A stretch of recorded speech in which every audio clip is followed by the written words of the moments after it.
This is week 7, so we have only 2 more weeks to listen to me. We're going to talk about signs and prayer and introduce a little bit more. So at this point, with 2 weeks left, I want to kind of list off the topics that we still could cover, which is signs and prayer, signs and symbols, prayer, how the conscience is trained, spiritual gifts, straight line versus jagged line issues, thinking both highly and lowly of your convictions. When should we take on the weaknesses of the weak? I think that was a question from last week or the week before. How do we use these strategically to build ministries? Paul talked about that a couple different times. Sins of omission versus sins of commission.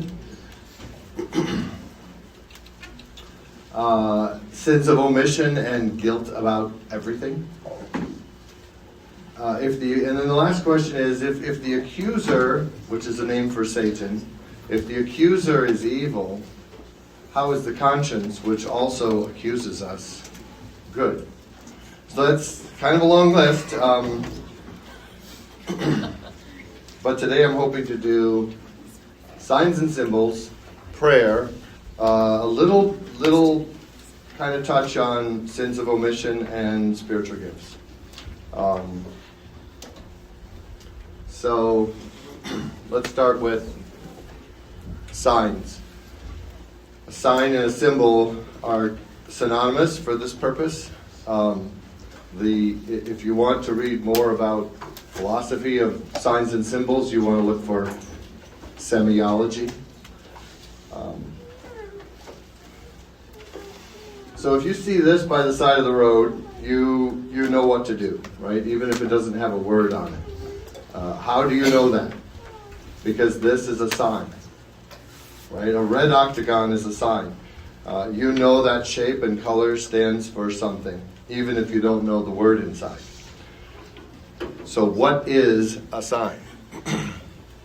A sign is everything that, on the grounds of a previously established social convention, can be taken as something standing for something else. Okay? That is from Umberto Eco. Has anybody read Umberto Eco? I have not read a lot of it, but only about signs. I think after a little bit of discussion, you'll start to say, oh, I think signs are a really big part of this weakness and strength aspect of our lives. And you might tend to think, well, I think this is everything. It's not everything, but it is significant. So when we're looking at signs, first off, signs are arbitrary, meaning it could have been something else just as well. So the red octagon is a sign for stop, but it could have been another shape. Japan uses a triangle, and that's fine. There's nothing intrinsic about the octagon that means stop. So part of the definition is that it doesn't intrinsically carry meaning. So if I say, or if I actually punch you in the face, is that a sign that I don't like you? No. That is me actually not liking you. And so the next thing is signs are not arbitrary, which gets a little confusing. But that's because a sign is based on a previously established social convention. And that means that you can't, because it's a sign and it's arbitrary, you can't just say, well, I'm not going to accept that meaning, because society does accept the meaning. Okay? So you can't individually say it's arbitrary, so I deny a meaning of a sign. So here's an example.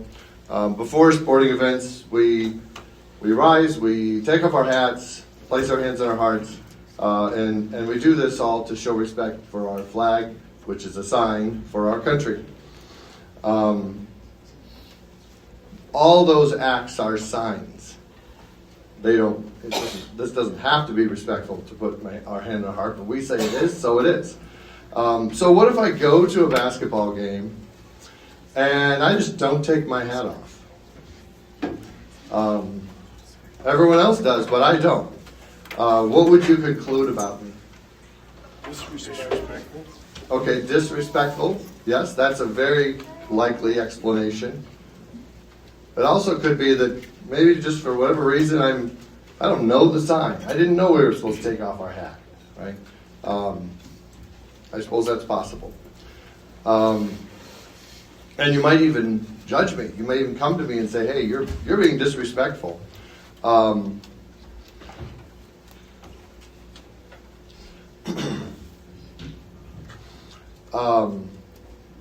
Or maybe the other explanation too, there's another one, which is that I just, for whatever reason, I've been wearing the hat all day and I didn't realize I even had a hat on. That's also possible. Yeah. That does happen. Okay, but what if everyone else is silent and facing the flag, and instead I stand there and eat and talk loudly with my wife about how good my walking tacos are? Right? At some point, you're like, no, it's disrespect. Okay. Does it work for me to say, oh, well, it's just a sign. You don't have to do this. So I'm not being disrespectful. In my heart, I'm respectful, but I'm just not showing it the way you guys are.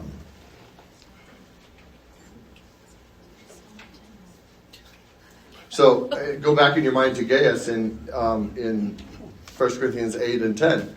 Paul implied that there's a koinonia to the way we observe our sacrifice, our remembrance of Jesus' sacrifice, and that togetherness implies a meaning, right? We all are saying the Lord's death until he comes.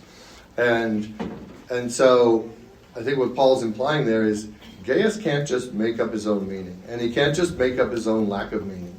The culture puts a meaning on these things, and it has a real meaning. Let's do another example. In the Old Testament, David is an example of someone who had a difficulty with his conscience over a son. Okay, so the setup is that Saul, the current king, is hunting David, who's the future king, and trying to kill him. David is hiding in a cave, and Saul goes in there to do something, maybe to take a nap. We'll say to take a nap. I know there's arguments. Anyway, while he's in there, David's men say, here is the day of which the Lord said to you, behold, I will give your enemy into your hand, and you shall do to him as it shall seem good to you. Then David arose and stealthily cut off the corner of Saul's robe, and afterwards David's heart struck him. Heart is an Old Testament word for conscience. So his conscience struck him because he had cut off a corner of Saul's robe. So here's a painting of David holding the corner of Saul's robe. Why does he feel guilty? Why is his conscience bothering him for messing up a garment? Okay, got it. Because Saul is still God's chosen king, and you can't just go and take him out. Because it's God's choice. Yeah, that's right. So that answer is because Saul is still the anointed one, right? And David said, I'm not going to go against the anointed one. He's really just running for his life. I think you get a fuller understanding of it, though, when you understand what the fringe of the garment was to Jewish people. So this is called a kanaf, and it was the edge of their robe, and they would decorate it with embroidery, and it was thick decorated embroidery. Some even used the embroidered items to press wax seals on contracts, and you knew it was that person because the press of the wax matched their kanaf. So what you had embroidered on your kanaf as a man would match your identity, and his kingship would have been part of that. So David was, in a sense, cutting off Saul's kingship. It's more than just damaging a garment. So if that doesn't feel like, oh, that should make you feel bad, then let's do something more familiar. Let's say you're at a dinner party, and this guy is sitting next to you. And you say to him, you know all those medals you have, they're just signs. And he says, yeah, okay. And you say, have you read Umberto Eco? And he says, yeah, I have. And you say, okay, good. And you grab those medals and rip them off his jacket. Okay. So if he doesn't, if he holds his temper and you're around for a few more minutes to have a conversation, everyone is going to say, how can you do that? How can you disrespect this man and our armed forces and our country? It would be incredible. It's hard to even think about doing something like that. Well, that's what David did to Saul. So, signs have meaning, and we can't just arbitrarily separate them. So I'll do another one that you might think is funny, and it is funny, except it's not funny. So years ago, maybe 10 years ago, I led a small group Bible study or book study about marriage. And our purpose in getting together was to talk about our marriages and try to make them more godly. And I made some rules for the group at the beginning. And one of the rules was you cannot quote your husband with an oath voice. And you cannot quote your wife with a silly princess voice. Okay? So this is my depiction of that. Do you know what I'm talking about?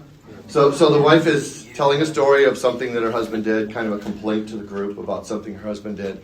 And then she gets to the point in the story where he really showed his idiocy. And she quotes him, like, well, I thought those dishes were clean,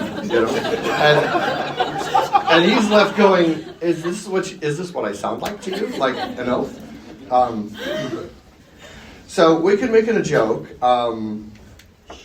but I said for the group that was a rule, you can't do that. So is that sinful to quote your wife with a princess voice? My answer was yes. You cannot. You cannot do this. Or you are weak to do this would be another way that I would like to hear it put. Or I want you to have the conviction that you can't do this. Why? Because this is what you're really saying about your wife. Did it go?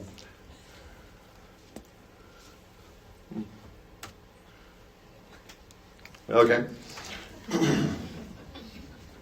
So, connection is lost. That's interesting.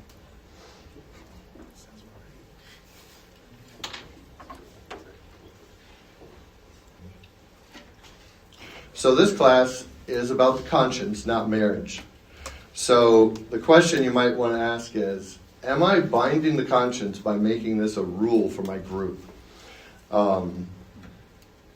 Or you could say, if I'm in a small group and I say, you cannot do that, am I universalizing an application, which I said over the last weeks that you should not do, right? Because someone might say, hey, this depends on your heart. Maybe a couple does this type of thing, and they're just having fun with one another. I would remind you of something Paul said to Gaius in 1 Corinthians 10. It's verse 12. Therefore, let anyone who thinks he stands take heed lest he fall. We fool ourselves. And we do things without really thinking about them for reasons that sometimes aren't so good. Who's heard of John and Julie Gottman? Yeah. So these two are psychologists, and they study marriage, and they have come up with the 4 horsemen of the marriage apocalypse. And they are criticism, which is aiming complaints at your spouse instead of at what maybe they've done. Contempt means taking a morally superior position, and it comes out as sarcasm, name-calling, eye-rolling, mockery. Defensiveness means avoiding personal responsibilities by counterattacking. And then stonewalling means just withdrawing and not wanting to be in the conversation at all. So here's the thing. These two have studied these things in the context of marriage. and in marriage counseling, where couples come to improve their marriages or to try to save them. So these are couples who want to save their marriage. And the Gottmans say that after spending usually 15, but sometimes 30 minutes with a couple, by observing for signs of these 4 horsemen, they can predict which couples will divorce at an 80 to 90% rate. 15 to 30 minutes. And that's divorce over the next 5 years, which is it's really amazing. And they've studied them, although they don't release the specific data. They've studied them individually, and which of the 4 do you think is the strongest predictor? Contempt. It is contempt, yeah. It's by quite a margin, apparently. They don't give the exact numbers. So I'm saying that quoting your spouse with an unattractive voice is disrespectful. And it is a sign of contempt, so you better be careful. So if your husband has to listen to you tell stories of things he did or said and hear you tell it like he's a stupid oaf, then I can't bind your conscience, but I sure want to try. And the same goes for the princess voice.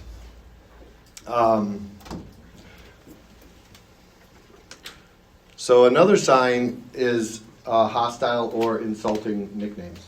So if you have a nickname, just as a side point, if you have a nickname for your spouse that's hostile or insulting, even if they don't know it's an insult, you should stop it and repent of it, confess it to God and repent, because I'm saying it's sinful, and I think you should agree and do those things.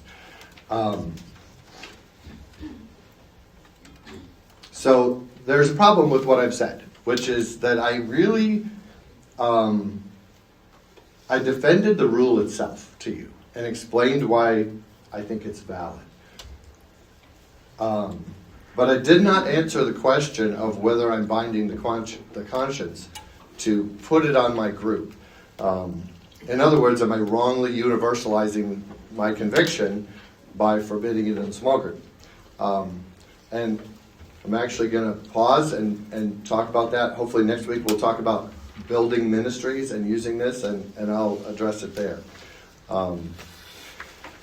So this is the last slide on signs, and I don't think we have time to do it justice.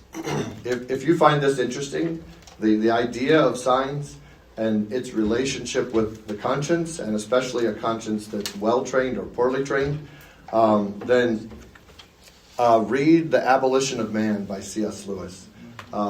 Pretty incredible paper. It's essentially about mankind being abolished through the destruction of the conscience. So, anyway.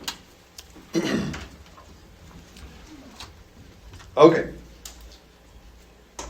I want to talk about prayer and the conscience. And I have to say, I'm not a prayer expert. I'm not going to try to teach everything to do with prayer. This will be about how prayer and the conscience intersect. And hopefully it's something new for you about prayer. So remember, as you think back about the passages that we looked at, Romans 14, 1 Corinthians 8 and 10, and then 1 Timothy 4, those 3 passages, all 3 had prayer as a test of the conscience. All right. So point number 1 about prayer and the conscience is that prayer should test the conscience. So let's look at each of these. Romans 14:6. The one who eats in honor of the Lord. Right? So he's talking here to the weaker brother. And he's saying, hey, your brother who eats, he eats in honor of the Lord, since he gives thanks to God. So Paul thinks that the giving of thanks is the reason that we should believe that this stronger brother is okay eating, and that he honors the Lord by eating. At the end of 1 Corinthians 10:30, if I partake with thankfulness, why am I denounced? Because of that for which I give thanks. And if you read the passage, if you read the context of this, you'll see that he's phrasing this as a question, but he means it as a rhetorical argument. In other words, the giving of thanks for Paul is the reason we should accept the strong honor of the Lord. So in here in 1 Corinthians, it's if I give thanks to market food, if I give thanks for market food, then I should not be denounced. Yeah. So is this like you're giving credit to God for the food as opposed to the idol that they're concerned about it being sacrificed to? Is that part of that, or is that? So the question is this an act of giving credit to God for the food instead of the provision of the idol or of the idol system? Yeah. Yeah, it could be. That could be. I mean, I think that especially if you look at the next one, which is 1 Timothy 4, everything created by God is good, and nothing is to be rejected if it is received with thanksgiving. So we receive this as a gift from God. And definitely I think the form of thankfulness is thankfulness for His provision. But the test of thankfulness is a test of my belief that God actually gave me this thing. Right? So some in Rome don't think God wants them to eat meat in the market. So they don't feel good about making that prayer, and they don't.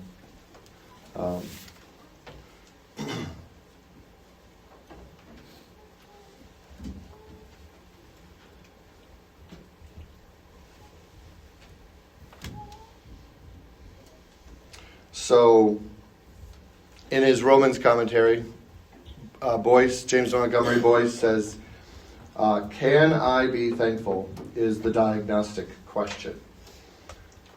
So Boyce is saying that when we face a questionable thing, something to which biblical principles might apply,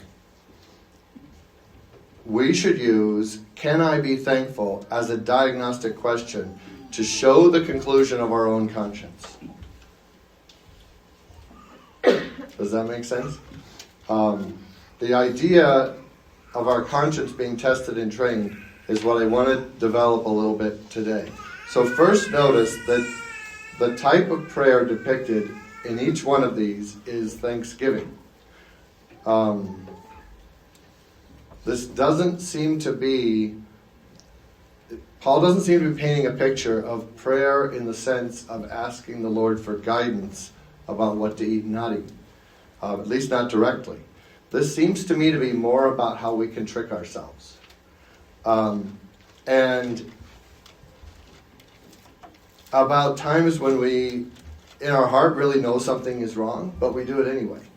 And I think what Paul is saying is this test of thanksgiving ought to be a point for you to ask, does God really want me to have this in my life? Is this really a gift from Him? Or should I not be doing it? And also we have to notice, I just want to notice as a side note, look how prominent food was for Paul. Every time Paul wants an issue, he's like, oh, I know an example, food. If I ask you, and I did ask you, one of the questionnaires we had at the beginning was, name some issues that are, weak, strong conscience issues. And you gave examples like, can I watch Game of Thrones? What about modesty? Can I wear this dress? Should I wear yoga pants? Are they immodest? How should I vote? Should I have a beer or a glass of wine? Would I feel, or would I feel guilty about supporting an alcohol industry? How should I school my kids? Nobody said, I'm worried about half of what's on the shelves at Hy-Vee. So for Paul, food was an automatic issue of conscience. Every time you need an example, he chose food. But in our day, we really don't. But we still pray for food, which I think is missing the point. So that's why I put this quote up. This is one of the quotes I put on the first week by me. Praying before we eat is missing the point. And what I mean by that is, Paul said and applied the test of prayer to food. because food was their big conscience issue. But clearly they were spending a lot of mental energy on the question, what can I in good conscience eat? But we don't really have that question.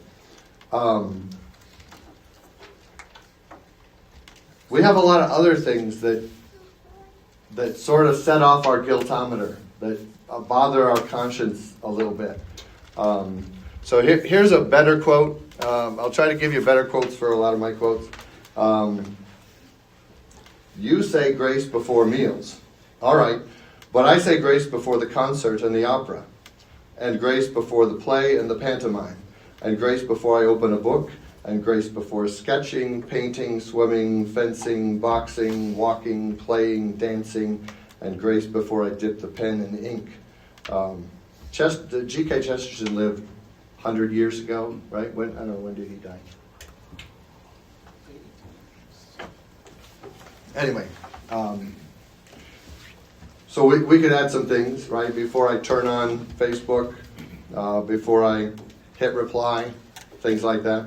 I think the point Chesterton is making, and if anyone knows the source of this quote, I would love to have it, because I really would like to read this quote in context, but I've looked for it and I can't find it. But I think what he is getting at is that every part of our lives should be subjected to the test of prayer.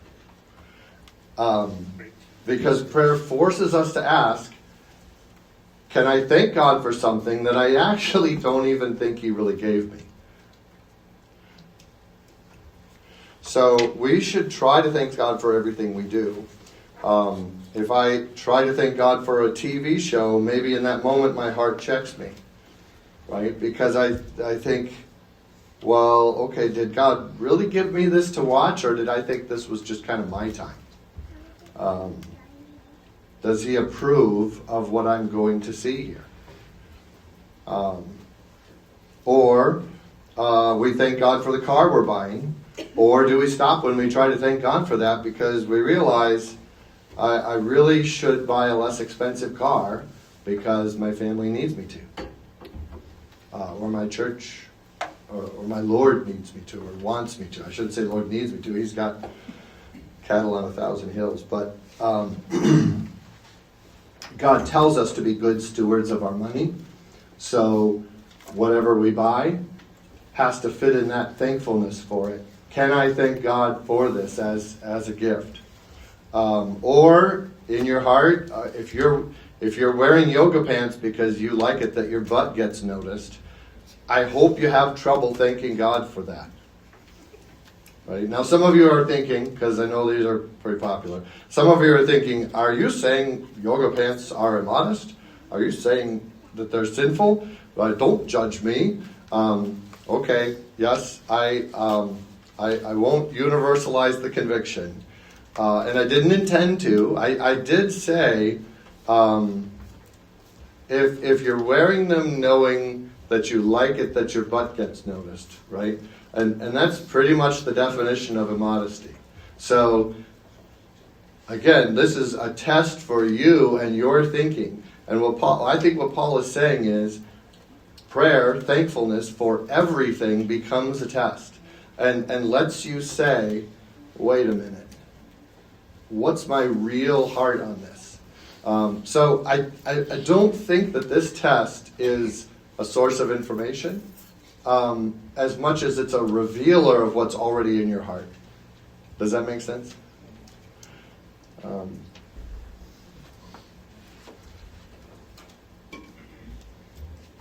Okay.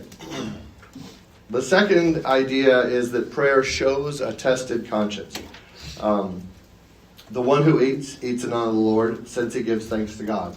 Paul isn't just using this as a personal test, he's using it as an argument to the weaker brother. So one lesson is that we should thank God for his good gifts because it reassures those who are properly weak. In other words, those who are unable in conscience to do something, they have a little bit of a difficult task. They have to remember that even though they can't do it, Other people don't apply the word as they do, and so others don't share their conviction, and that's okay. And Paul is saying that hearing others thank God for their freedom should help reassure them. Does that make sense? The next is thank God for his good gifts because it reassures those who are training their conscience. This is a really difficult question, actually. And I'm going to give an example, and it might be kind of passé because the music wars are over, somebody has said. But let's say that Bob has always thought that rock music, which he terms any music with drums or an electric guitar, is wrong. Can't use it for worship, okay? But then he discusses it with a friend, and he decides that really the Bible doesn't say that. And so he realizes he needs to retrain his conscience. Okay. So then Bob and his friend visit our church. And even though Bob has decided in his mind that our music is fine, when we come to music, he still feels like it isn't fine when he tries to join in. Do you feel what I'm talking about? What should he do? And this is a question that people have kind of struggled with and tried to answer. I'll give you one answer. This is from Andy Nazelli.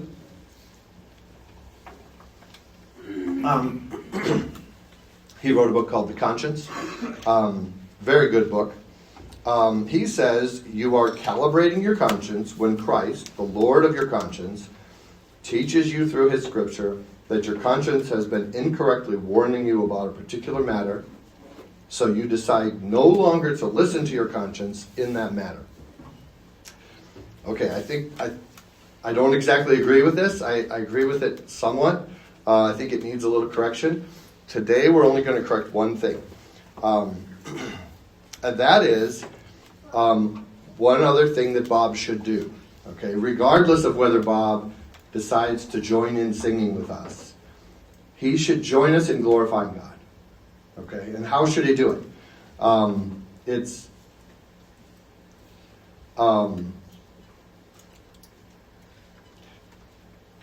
He should thank God for the word that teaches him about what's right and wrong, and what it teaches about music. And he should thank God that he has a conscience. And he should thank God that people around him have music that they can use to glorify God. If his conscience doesn't feel right to sing, he doesn't have to. But to sit and be unhappy is kind of tending toward a form of blasphemy, where you say, my conscience rules my mind. And where God's good gift is evil. That's the blasphemy part. Okay. So his prayer of thankfulness for music, even if he can't join in, is based on the persuasion of his mind. But it also becomes a way that it trains his conscience to think differently and feel differently down the road.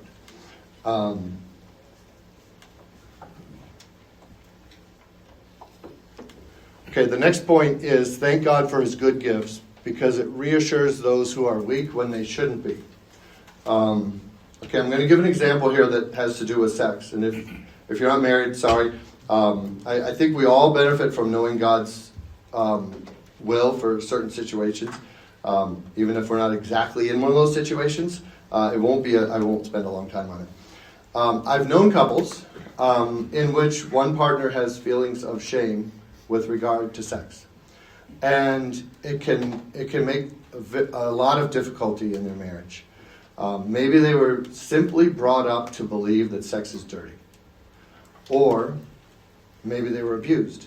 And for their own lives and in their experience, sex was dirty. And it's hard to retrain the conscience. You know, our consciences don't just let go of ideas really easily.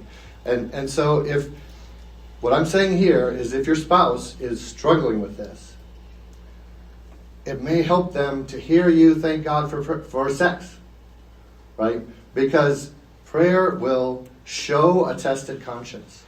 and it reflects back the truth of God's givenness of gifts like sex. So if someone wants to talk about that more, we can, but I'm going to go on. The last is, thank God for what you approve regarding omission. Okay, so the idea of sins of commission and sins of omission might not be familiar to everybody. So a sin of commission is a sin that we commit. And a sin of omission is a sin because we omit something. So sin of commission is insult your wife. Okay? It's something that we do that God hates. A sin of omission is something that we fail to do or we don't do that God loves. Right? So, okay, since I said insult your wife, we can do a marriage example. This is like poor Barbara Streisand. You don't bring me flowers anymore. Right? I remember she was very sad about that. So don't make your wife sad. But how often should you bring flowers? And maybe your wife doesn't like flowers. Maybe she's like, why in the world would you decapitate plants and bring them for me to watch them die? Okay, so just in your mind, realize that I'm talking about flowers as a sign of love. Okay, so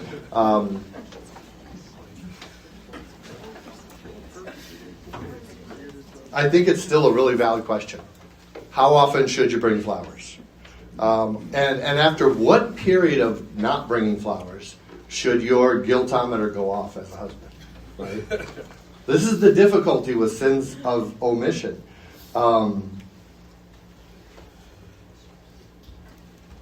It was Neil Diamond she was singing with, and if your guiltometer doesn't go off when you're singing love songs to a girl who will be a woman soon, good luck.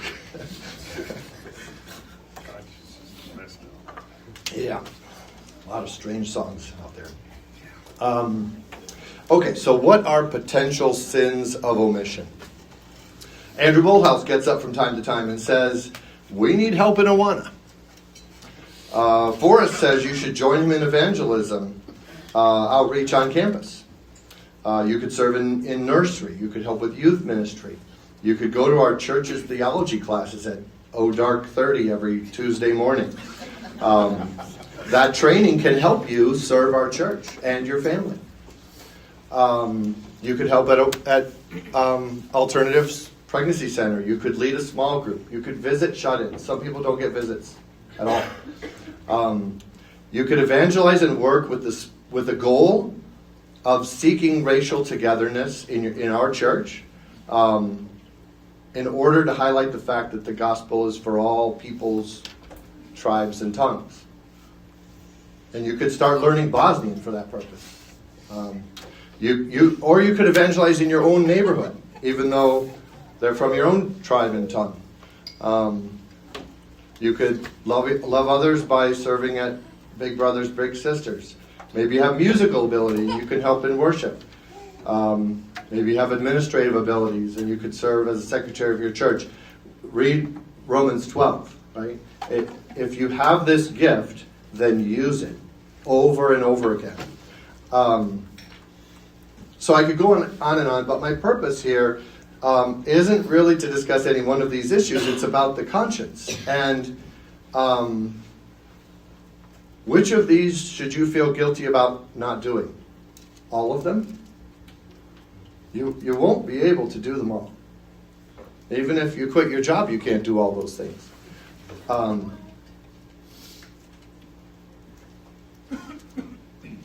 What if you're not doing any of them? Then should you feel guilty?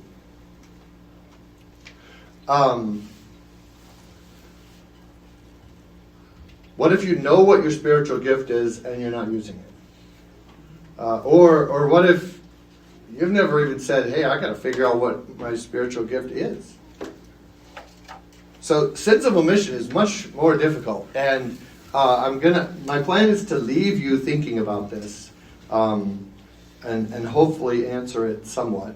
But think about sins of omission.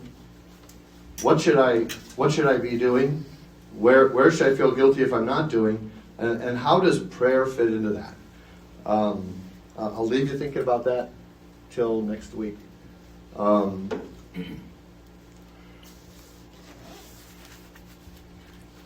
Okay, also next week, I want to talk a little bit about how the conscience is trained. And I think I'm going to leave you with this short video, even though I'll warn you, it's really hard to watch. It's kind of horrifying. It uses insulting words that I could not in good conscience use, but it is part of the genuine, well, I shouldn't, anyway, it's part of the history of our country. So let's see if this How many works. times do you think Pee Wee's I might have to adjust the volume. How many I know, times do son. you think I remember when I was a kid, I saw Hans Wagner play. Scored 3 times that day. Just have to wait and see. Watch the boy.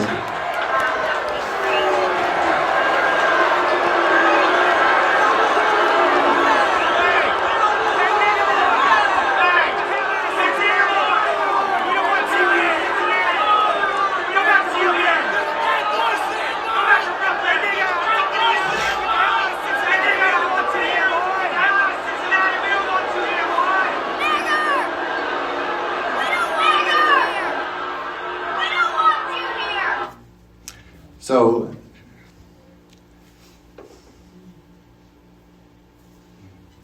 all right, that's it. So also think for next week, why does your conscience think the things it thinks? Right? Some of them are for good reasons, some of them are not. So next week we sum up.